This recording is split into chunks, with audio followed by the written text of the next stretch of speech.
Hello everybody and welcome to another video. It's me, the Subtle Ostrich, and today we're going to be showing you how to fix a black screen that you might be having with Steam games. Now, the particular one that I had a problem with was the Hunter Classic, and I just wanted to try out, see how it worked, and it was a bit of fun. So this is how you fixed it, and yeah, let's get straight into it. So the first thing that we're going to do is that we're going to go into Steam, into your library, and we're going to want to select the game that you want to configure that is having the black screen issues, and we're just going to right click it. We're going to go over to manage, and we're going to go over to browse local files.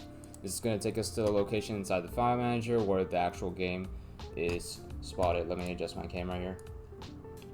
So as we can see, we see two folders. For my particular game, it might be different for yours where it's located, but the main option that you want to do is that you want to find the game or the launcher. You can do both if you want, but for me it works with just configuring the game.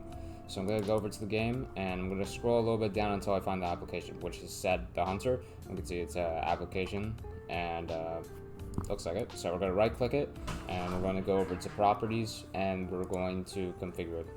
So we're going to go over to the compatibility area, and if we scroll down, we can see I already have it enabled, but for you it is definitely not enabled.